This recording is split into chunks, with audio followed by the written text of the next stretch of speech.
All right. Good morning. I just wanted to thank everyone for joining us today for the Institute for Social Policy and Understanding's Wisdom Wednesday program. So today I was going to be speaking to you about environmental justice, Islamophobia, and environmental security. And before I get into my talk, I wanted to tell you a little bit about myself. So my name is Nadia Ahmad, and I'm an associate professor of law at Barry University in Orlando, Florida. And my topic is going to look at these three different topics of environmental justice, Islamophobia, and environmental security, and showing a web of intersections between the three of them. And when I speak about this topic, it's something that is very near and dear to my heart. I also want to give you, before I jump into my talk, information to help you understand how I got to where I did in terms of the questions that I'm looking at and these issues that I am struggling to really formulate in a way so that they can be digestible, but also in a way that we can have law reform. So I was born and raised in Orlando, Florida, and I went away to college 3,000 miles away from home to California. And then after I finished my studies in comparative literature, looking at English and Latin, I ended up going to the other side of the planet to study Arabic and Islamic law in Damascus after graduation. And shortly after I returned to the United States, and as I was studying for the LSAT, 9/11 happened. I dropped everything that I was doing and I founded a civil rights and educational organization called Students for International Peace and Justice, which was a civil rights and educational organization dedicated to helping Muslims, Arabs, South Asians to be more informed about their civil rights, as well as to protest U.S. militarization as a consequence of the war on terror.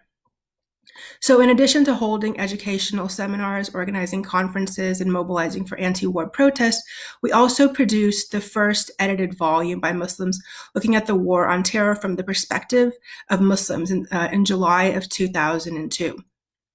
And so for me, a way to channel my energy for social justice and activism was to really hunker down and go to law school.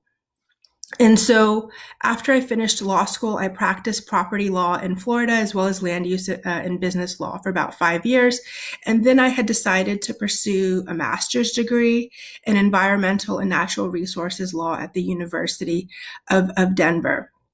And it was when I was a master's student that I became involved with climate change litigation. And equity between generations is a major issue with climate change and sustainable development. The concern is that those who contribute most to climate change will not be around to face its impacts. And so this idea of climate change is what gave birth to a series of cases known as atmospheric trust litigation, shorthand for ATL. And while I was about to, right before I was about to actually start my program, I just had my first child, and I saw this news article about these lawsuits and had emailed Jim Henson, who was a NASA scientist and also working on this case as an expert.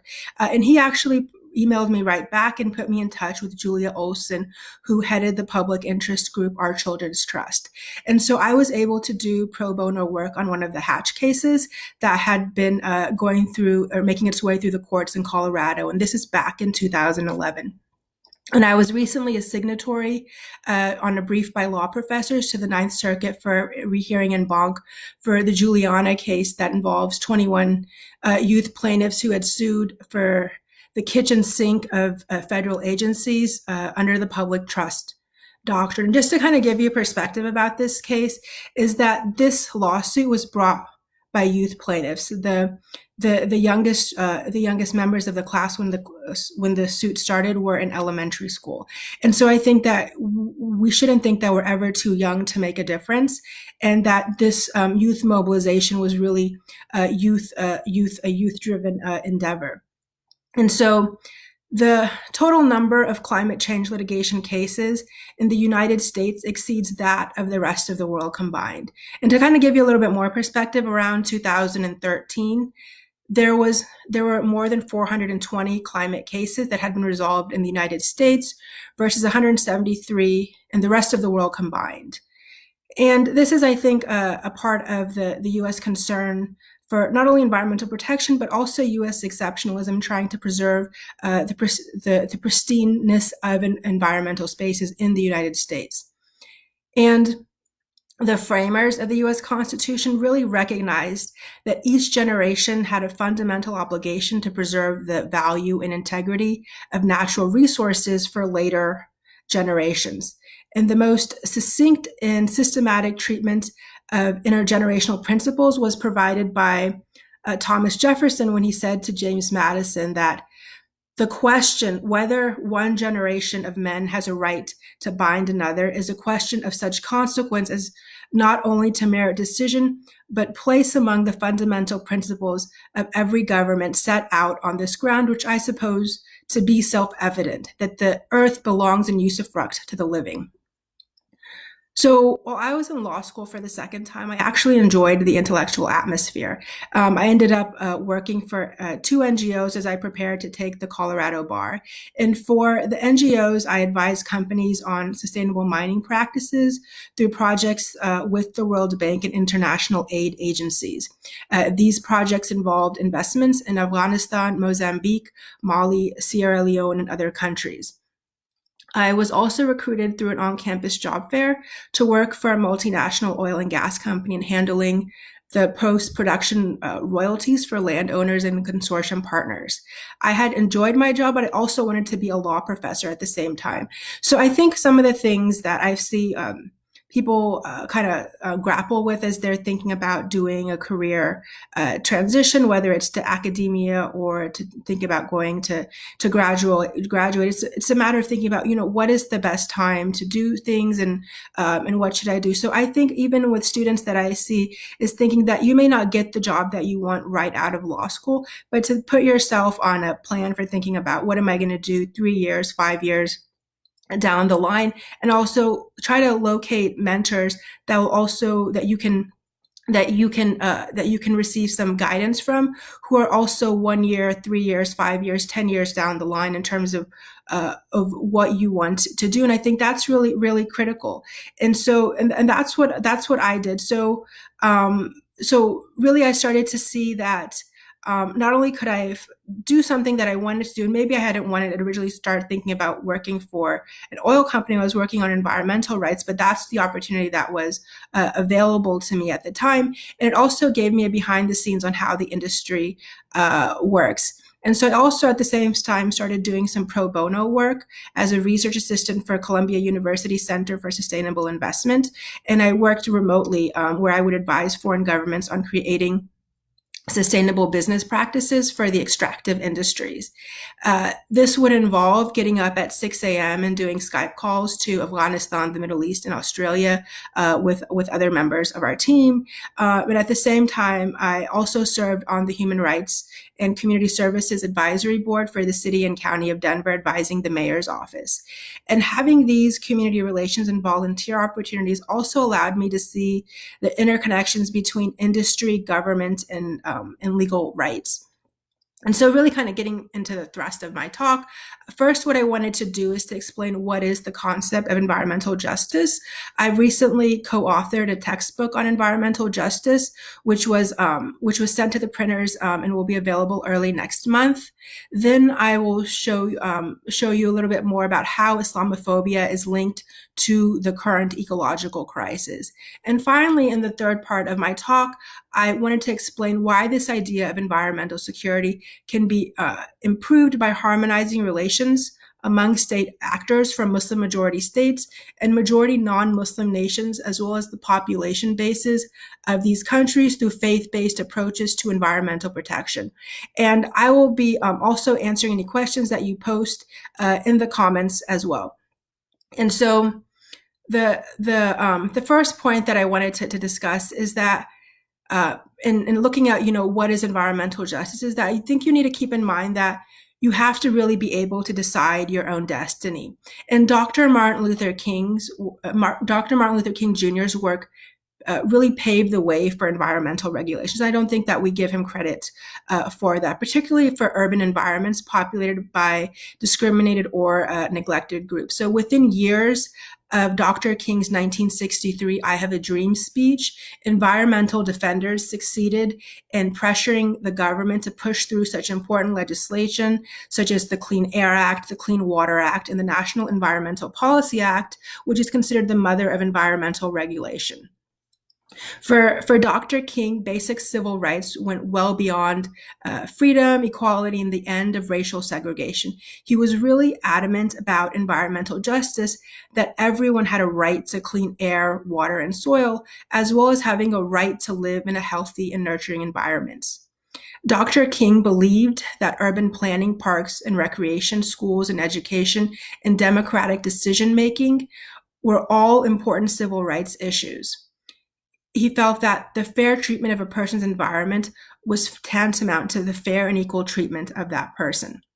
In 1967, during his Christmas sermon, he said that it really boils down to this, that all life is interrelated, that we are all caught in an inescapable network of mutuality, tied into a single garment of destiny. Whatever affects one directly affects all indirectly, and we are made to live together because of the interrelated structure of reality. And so this recognition of interrelated equality really motivates my work. For me, confronting gender and racial bias was a three-front battle that had to be waged simultaneously. I had to struggle as a minority woman in the public sphere, as a woman who wouldn't accept the status quo within my own community, as well as confront my own personal inhibitions. And for me, learning about race and understanding the way it operates in society is crucial to see that whites also seek to work across the racial divide. Society values color blindness, and that goal makes it harder to see race in public spaces. Former U.S. Attorney General Eric Holder had said that the United Nations is a nation of cowards when it comes to discussing race with each other. And this failure to talk about race in any sphere, from family life throughout school and culminating in the law school curriculum, perpetuates racial separation. The Environmental Protection Agency had set up the executive order, had worked to set up an executive order 12898, which was signed by President Bill Clinton, and this became known as the Environmental Justice Executive Order. And it worked to ensure that programs for the federal government considered that used federal funds consider the disproportionately high adverse human health and environmental impacts on minority and low-income populations. And so environmental justice involves the fair treatment and meaningful involvement of all people, regardless of race, color, national origin, or income, with respect to the development, implementation, and enforcement of environmental laws, regulations, and policies. The EPA has this goal put in place for all communities and people across the country, and achieving environmental justice would result in the same degree of protection from environmental and health hazards for all people and equal access to the decision-making process to have a healthy environment in which to live, learn, and work. And one of the current projects that I'm working on right now is lobbying for an environmental justice bill that has had different iterations over the course of the past few years. And what this Environmental Justice Act would do is that it would codify the 1994 Executive Order on Environmental Justice and expand its protections to communities of color and those who live in impoverished areas.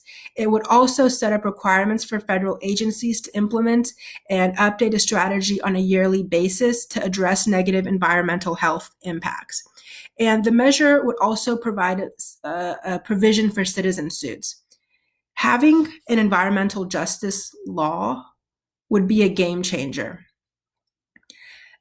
There has not been a major environmental justice bill passed since the flurry of environmental legislation in the early 1970s.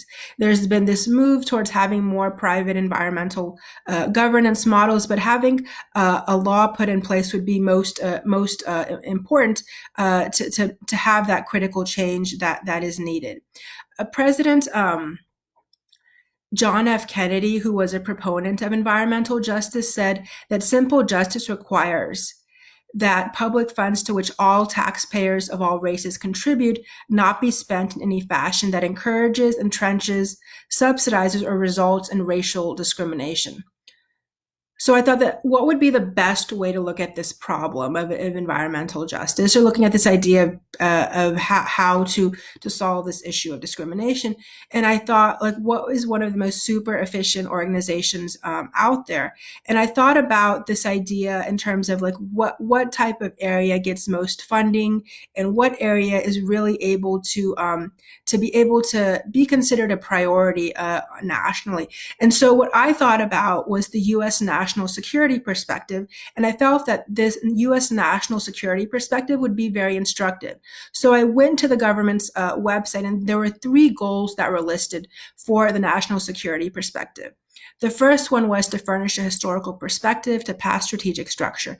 And this is really to kind of think about, what is the history of this strategy and what should be done going forward. And the next one was, number 2, was to delineate the interests of the United States. What are the goals and aims of the United States? And number 3 was to analyze the threat and objectives of the United States and the means to achieve those objectives. So what are things that are threatening the United States, and what are different objectives that the United States hopes to achieve? And so all of that seemed somewhat straightforward.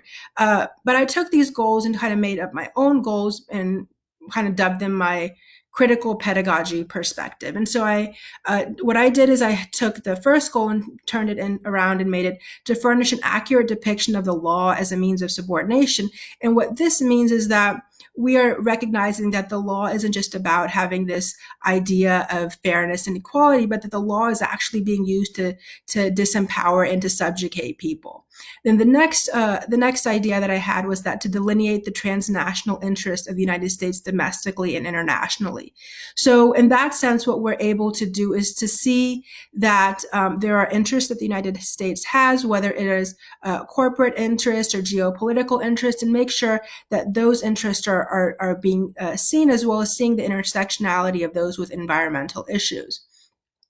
And the third goal that I saw was that to analyze the threat and objectives of these transnational interests and explore the power dynamics that heighten inequality and injustice. So one of the concerns about transnational interests is that they seek to maximize profits and to increase the accumulation of wealth. And so what that does is that it makes this lopsided issue of income inequality become much more lopsided. I teach property, environmental law, and business law. And all 3 of these subjects are white spaces. The work that is done in these areas is really done to further specific transnational interests. I have written a law review article last year about this idea of the coloniality of environmental justice and how hard it is to achieve environmental justice. The problem that I argued is that rich white people had environmental law that poor people in minority communities would have another layer of laws put in place called environmental justice. And so while everybody else could have regular environmental law, there would be a second tier called environmental justice for poor people in minority communities. And so they would actually have to work harder to have the same rights as the rich white people. And I also looked at the examples of Puerto Rico, Pakistan, and the Philippines. And on account of these interrelated colonial, post-colonial, and neo-colonial configurations, Puerto Rico, Pakistan, and the Philippines kind of illustrate what the difficulty is with using environmental justice as a tool to achieve equality and correct environmental imbalances in the built world. All three places at some point served as some type of strategic geopolitical outpost. They housed significant U.S. military installations and also were subjected to colonial domination. These places and their environmental issues made excruciatingly clear that the notion of environmental justice was a continuation of the colonial socio-legal apparatus to strip individuals and communities of environmental rights when basic human dignity would be denied. Environmental justice, I argued, at its core assumed caste-like racial hierarchies and attempted to offer a rights-based approach to providing environmental and civil rights to minority, low-income, and indigenous communities. But when you have the entire Native population as a community of color existing in a way of a strategic military outpost, environmental justice is further problematized. And environmental justice did not first emerge in poor, rural, and predominantly African-American community of Warren County, North Carolina in 1982, when the government decided that Warren County would be the ideal location for 6,000 truckloads of toxic polychlorinated biphenyl known as PCBs, which are carcinogenic in nature and are toxic to the environment and human health. And they also lead to endocrine disruption and neurotoxicity. The concept of environmental justice has been present ever since poor people, communities of color, and indigenous groups have been marginalized from ancient times to the height of the transatlantic slave trade, to the transmodern era of the current global regimes. There is an ongoing colonial enterprise to subdue and denigrate populations to advance commercial endeavors at the expense of the beleaguered and marginalized classes and groups within societies. Peruvian sociologist Annabel Quijano has argued that the model of power that is globally hegemonic today presupposes an element of coloniality. And he passed away last year. I think he's a really important thinker to go back and consider more in terms of how we're looking at solving some of these big challenges that we're facing in terms of how to conceptualize these issues. And so Annabel Quijano used this theoretical framework for what he refers to as the coloniality of power. And he was really working to show how the disparity of wealth, labor, and resources occurs.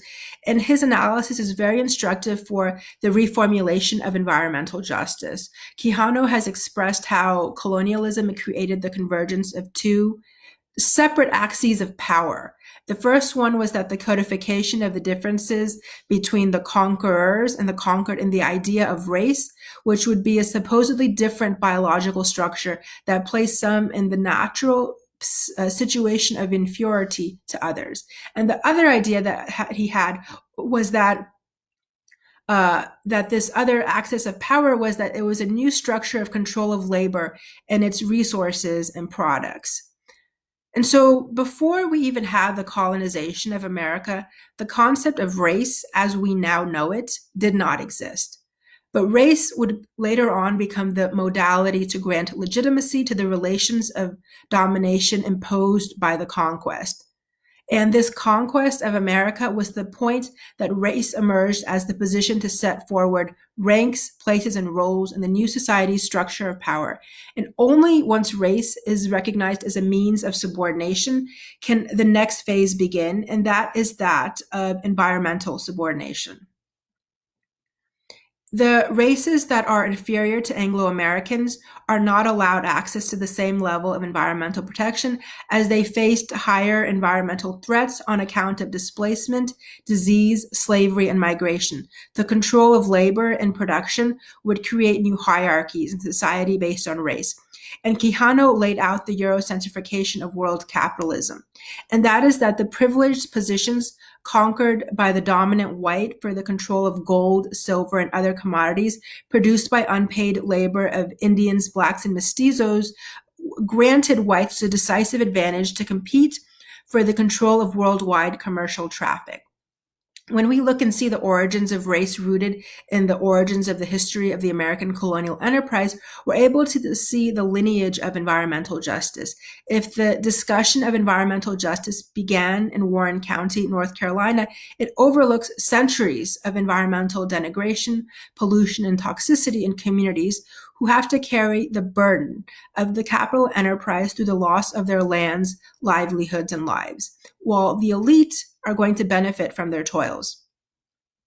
The environmental disparities that occurred since Christopher Columbus's maiden voyage cannot accurately be traced or quantified, but at some point the harm that was caused by Columbus should be acknowledged.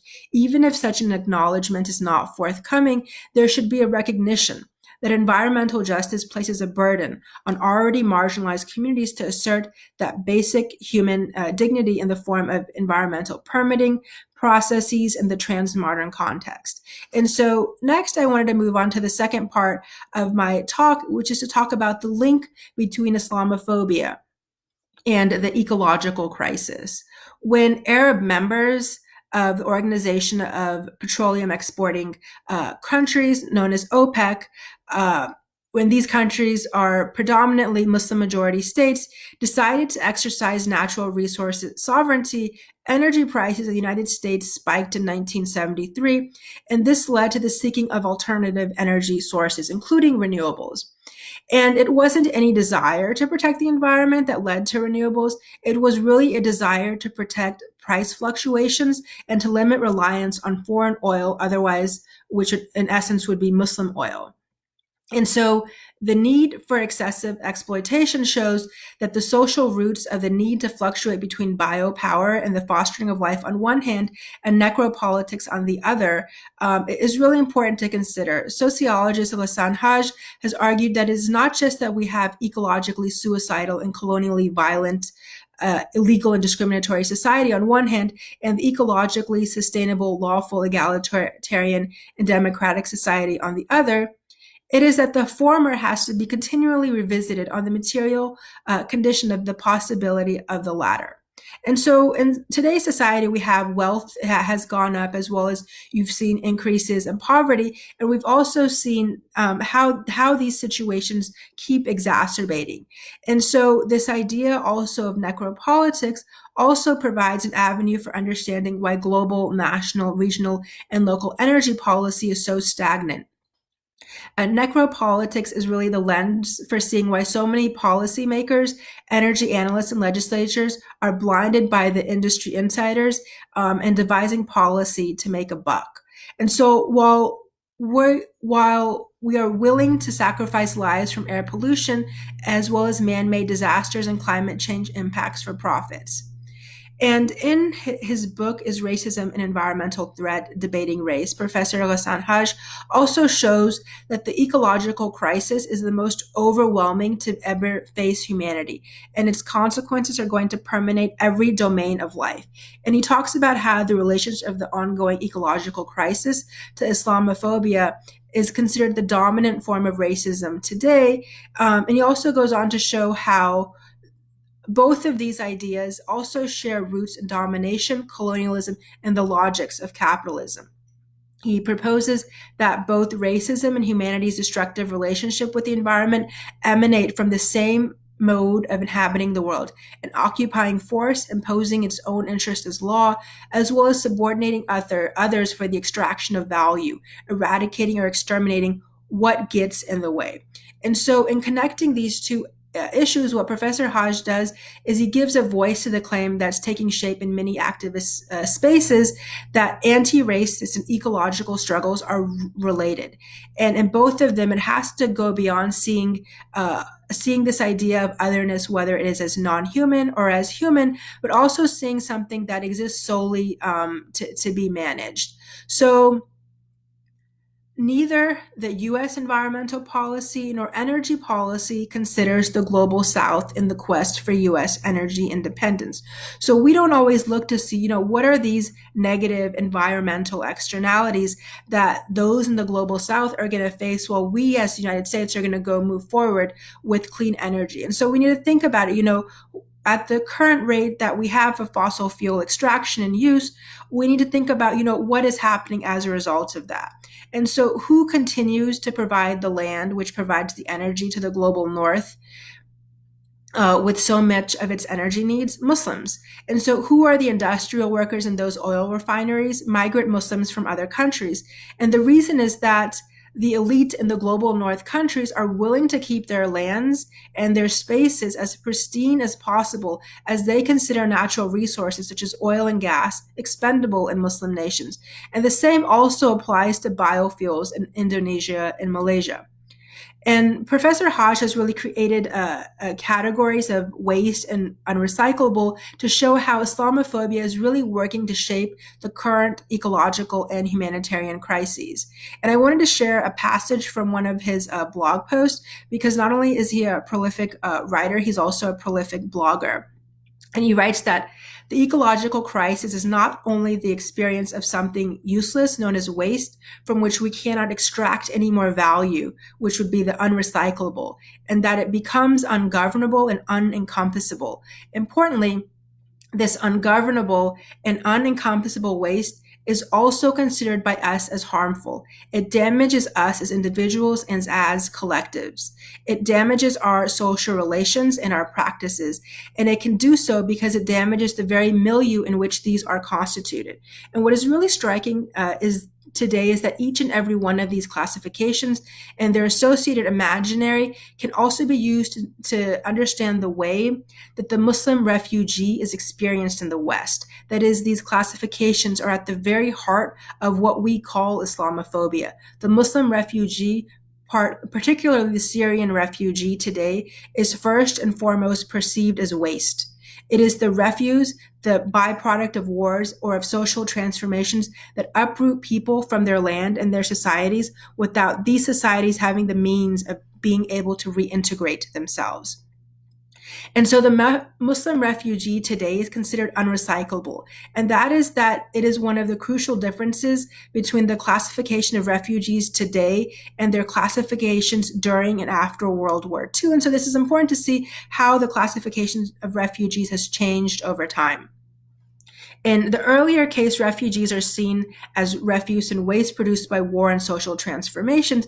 But because of expanding economies, the West is really able to be convinced by refugee advocates and industrialists to look at these refugees as largely as recyclable, and it could make new usage of them. But that is not the case of today's refugees, thanks and largely to shrinking economies in the West, which sees the new refugees as unrecyclable waste.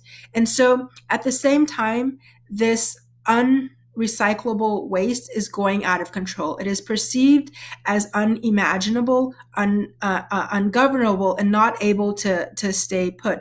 So despite conspiracy theory imaginary that often accompany them, wars such as Iraq and Syria are beyond control. More importantly, there's an increasingly becoming perceived as unencompassable.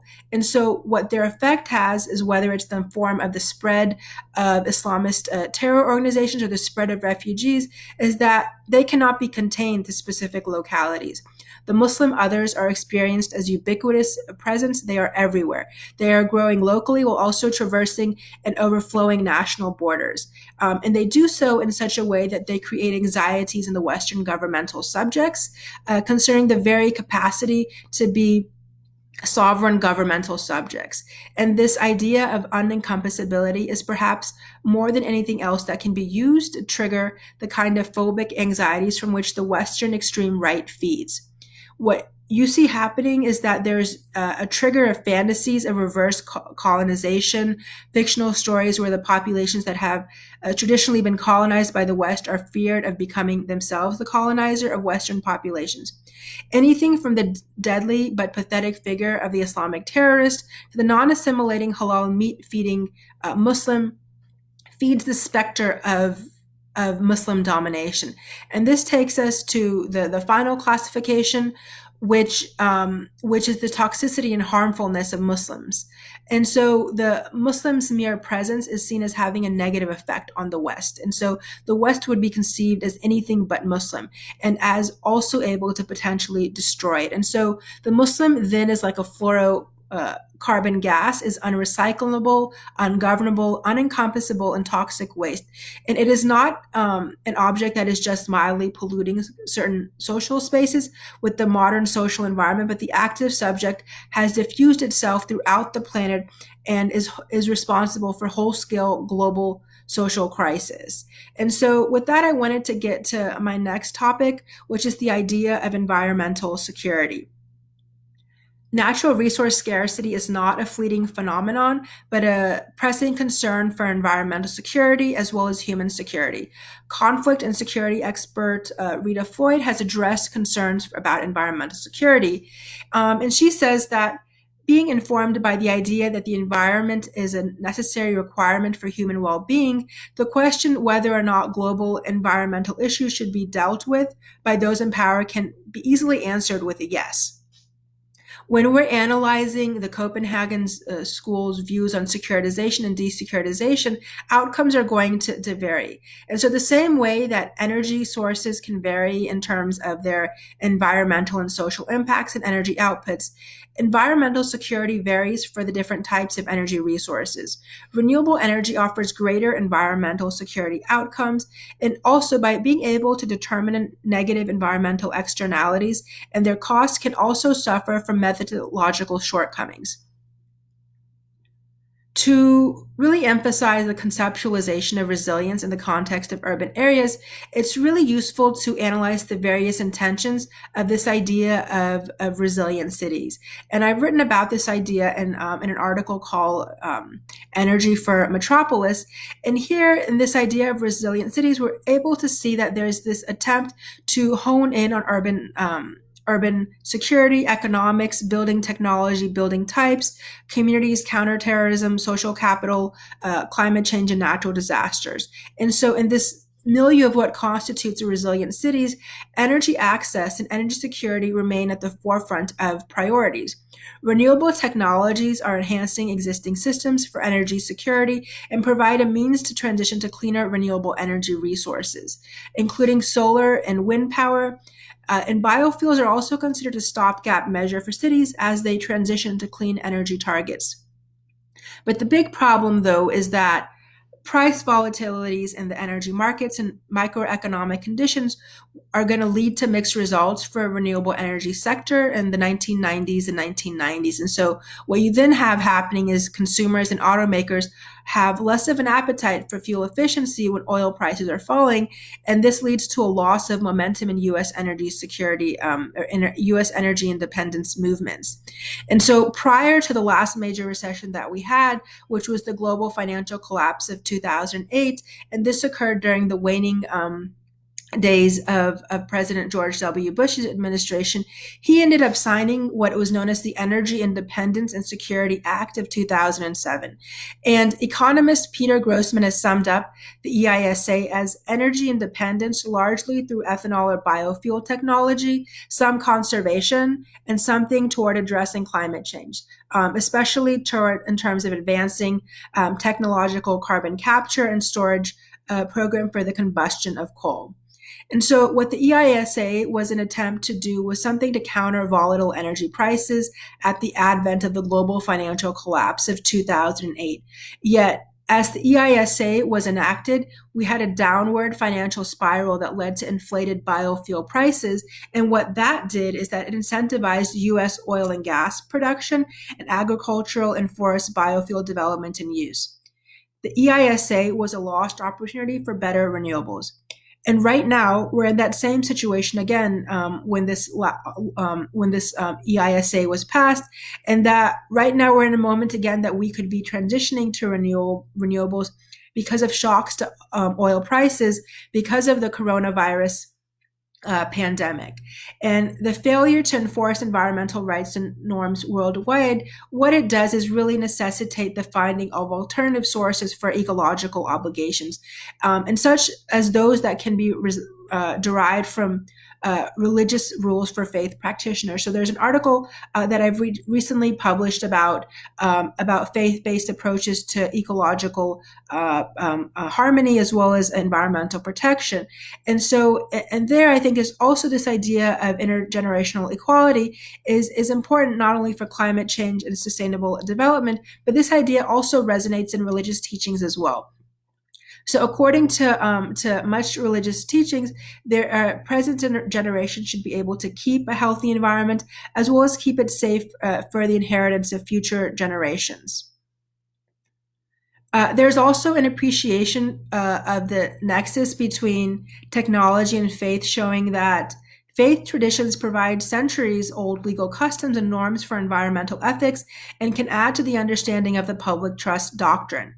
And what also you can see is that there can be impacts from various environmental law agreements and modalities. So while we're considering faith-based approaches more generally, I'm looking a little bit more specifically in the article about Islamic law in particular, but also seeing that the framework for environmental ethics allows for resisting the twin assaults on the freedom of religion, as well as the assaults to the environment, because identifying faith-based approaches to environmental protection assists in the preservation of religious identity and the protection of the environment. Religious environmental ethics have not been well addressed in the context of international environmental law in its current iteration, and this shortcoming may be contributing to the failure of international environmental law to protect the environment. Faith-based approaches to environmental protection can actually work to help formulate an international order that is more ethically driven and more ethically consistent and less contradictory. Religious worldviews are a contributing factor in creating environmental degradation and human misery at the same time in various forms all over the world. So whether it's today or in centuries past. And so for the same reason, religious worldviews also have the potential to help shape sustainable and inclusive worldviews within the aim of environmental protection. Psychologists have defined religion as a system of beliefs and divine and superhuman power, and practices of worship and other rituals directed towards such a power. And the importance placed on worship and rituals suggests that the community activities connect people together based on how the term religion comes from the Latin, meaning religio, which is derived from the word lego, which means to tie or bind together. And so, as opposed to religion, definitions of spirituality tend to place more emphasis on the individual and on the subjective experience. And so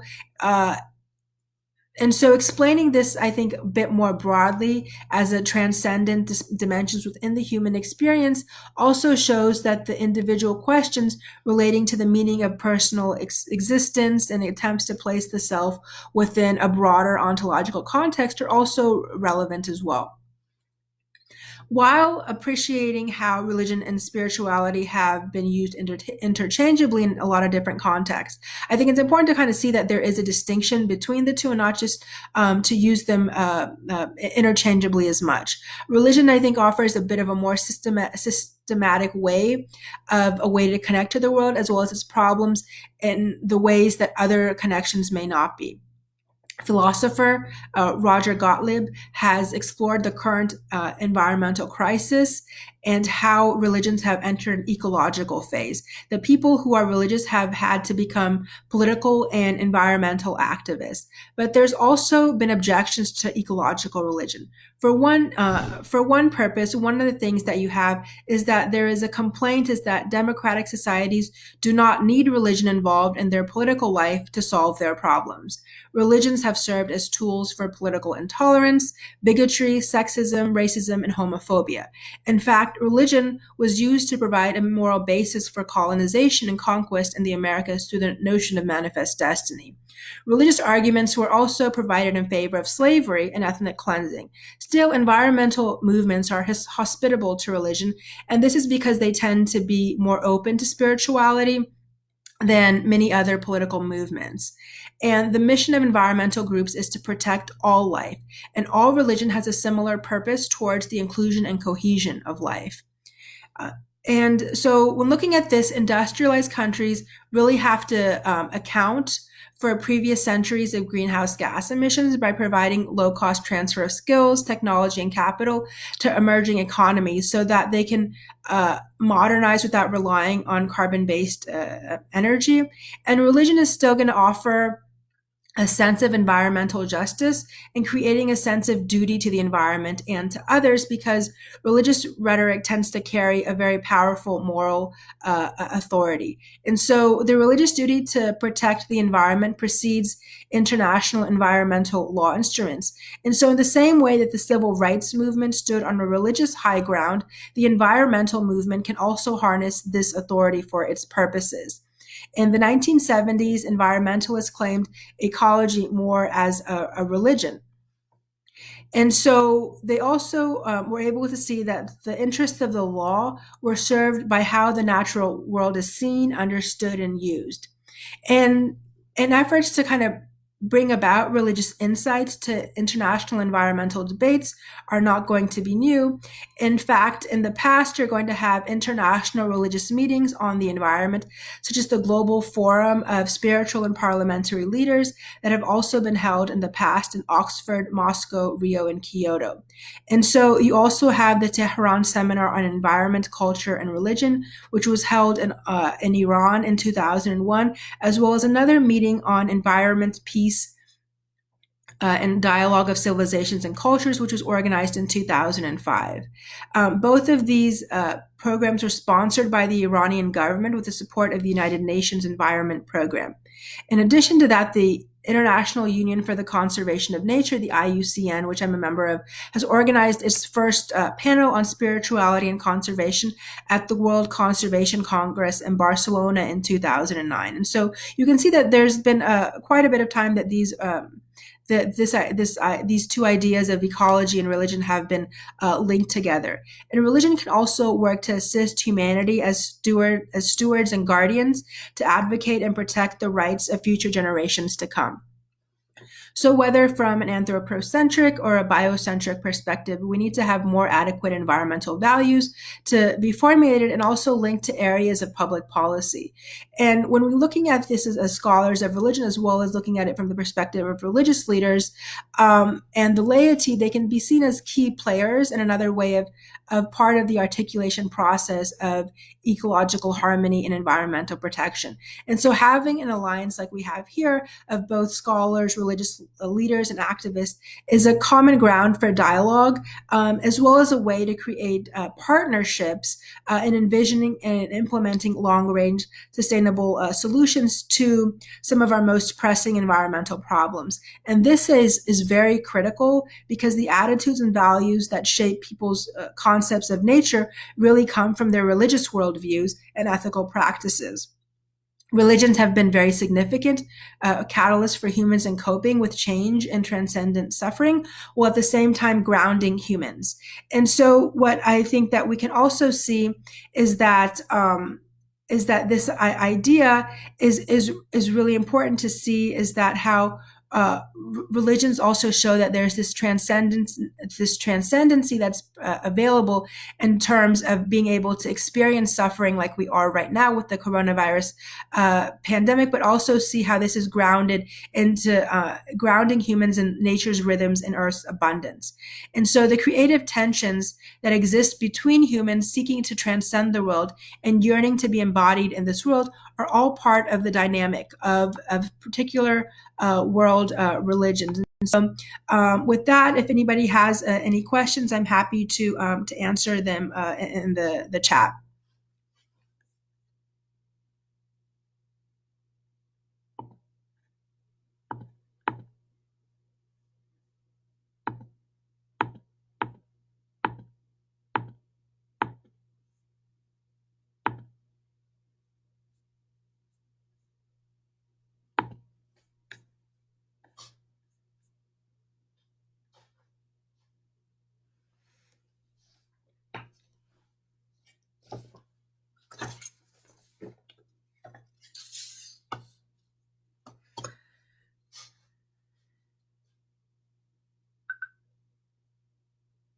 And so, kind of one of the things that I wanted to think about is is really think um, about about becoming more involved with the work of the ISP. I think it's really doing very critical work. It's really helped me kind of draw these different delineations in the own work that I have that the work that I have been doing. And I also think what I see is that there's this overlap between Islamophobia and the lack of environmental security, and that you're going to see like this overlap is also related to the same forces of domination and control that limit freedom of religion, as well as work to limit preservation of the environment. And I see that you'll see these same forces at play with each other. And I think that for those of you who are also thinking about what you want to do, and this is just like general advice. I think that you shouldn't wait for things to happen. I think that you should kind of go out and do them.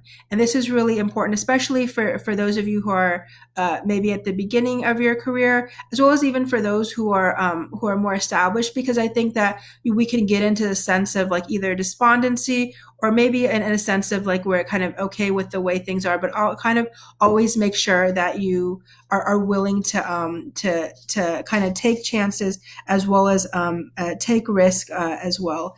And so I wanted to thank all of you for joining us today.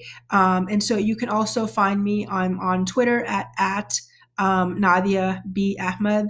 Nadia Bahmad, and you can also find me on Facebook and LinkedIn. Thank you very much.